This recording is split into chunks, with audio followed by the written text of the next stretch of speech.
नमस्कार दोस्तों, मैं हूं चंदन कुमार। आप देख रहे हैं आकाशवाणी टीवी 9।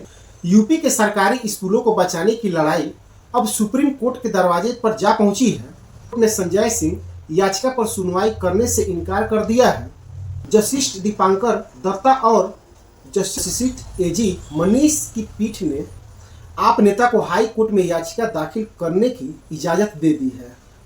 उत्तर प्रदेश में सरकारी स्कूलों को बचाने की लड़ाई अब सुप्रीम कोर्ट के दरवाजे पर जा पहुंची है और इस जंग के नायक बने हैं आम आदमी पार्टी के राज्यसभा सांसद संजय सिंह। संजय सिंह ने न केवल प्रदेश के बच्चों की आवाज उठाई, बल्कि हजारों स्कूलों को मर्ज किए जाने के खिलाफ खुद याचिका दायर कर दिए। उनका कहना है कि यूपी के मासूम बच्चों का भविष्य किसी राजनीतिक प्रयोग का हिस्सा नहीं बन सकता और शिक्षा के अधिकार से समझौता कतई बर्दाश्त नहीं किया जाएगा। हालांकि सुप्रीम कोर्ट ने संजय सिंह याचिका पर सुनवाई करने से इनकार कर दिया। दीपांकर दत्ता और एजी मनीष की पीठ ने आप नेता को हाई कोर्ट में याचिका दाखिल करने की इजाजत दे दी।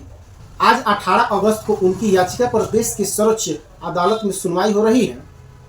यह मामला सुप्रीम कोर्ट की माननीय जस्टिस दीपांकर दत्ता और जस्टिस एजी मनीष की पीठ के समक्ष रखा गया है। वरिष्ठ अधिवक्ता कपिल सिब्बल अदालत में बच्चों की पीड़ा को रखेंगे। संजय सिंह का यह कदम उन लाखों परिवारों की उम्मीद बनी है जिनके बच्चे सरकारी स्कूल में पढ़ते हैं और जिनका भविष्य सरकार के इस फैसले से प्रभावित हो सकता है। यूपी सरकार ने करीब 5000 से अधिक स्कूलों को मर्जर के नाम पर बंद करने की प्रक्रिया शुरू की है। इससे 27,000 परिषदीय विद्यालय प्रभावित होंगे और 1,35,000 सहायक शिक्षक तथा 27,000 प्रधानाध्यापक के पद खत्म हो जाएंगे। शिक्षा मित्रों और रसोइयों की सेवाएं भी खतरे में आ जाएगी। यह स्थिति केवल शिक्षा तंत्र की नहीं, बल्कि लाखों परिवारों की आजीविका को प्रभावित करेगी। बीते 10 वर्षों में सरकारी स्कूलों की संख्या में देश भर में 8% की कमी आई है, जबकि निजी सरकारी स्कूलों में लगभग 15% की बढ़ोतरी हुई है। लेकिन उत्तर प्रदेश और मध्य प्रदेश में सबसे ज्यादा गिरावट दर्ज की गई है। यह तस्वीर साफ दिखाती है कि पूरे देश में सरकारी शिक्षा व्यवस्था को धीरे धीरे कमजोर किया जा रहा है और यूपी इसका सबसे बड़ा उदाहरण बन चुकी है। लेकिन आम आदमी पार्टी की सरकार का रुख हमेशा इसके उल्टा चल रहा है।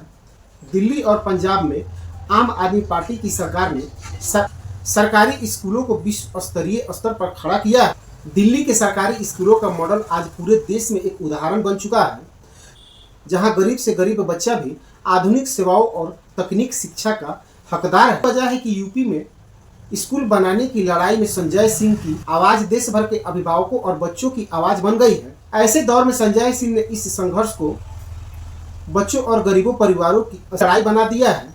उन्होंने प्रदेश भर में अभियान चलाकर माता पिता और शिक्षकों को जोड़ा और सुप्रीम कोर्ट में भी इस लड़ाई को आगे बढ़ा रहे हैं। उनका कहना है कि सरकारी स्कूल को बंद करना बच्चों से उनके सपने छीनना है और यह पीढ़ियों के भविष्य पर प्रहार है। अब पूरे देश की निगाहें सुप्रीम कोर्ट की इस सुनवाई पर टिकी है। अदालत का फैसला आने वाले समय में न केवल उत्तर प्रदेश बल्कि पूरे देश के सरकारी स्कूलों की स्थिति तय करेगा। संजय सिंह इस लड़ाई और बच्चों और माता पिता के सच्चे नायक के रूप में सामने आए हैं, जिन्होंने यह साबित कर दिया है कि शिक्षा की लड़ाई सबसे बड़ी जनसेवा है। तो संजय सिंह के बारे में आपकी क्या राय है? आप हमें कमेंट में जरूर बताएं।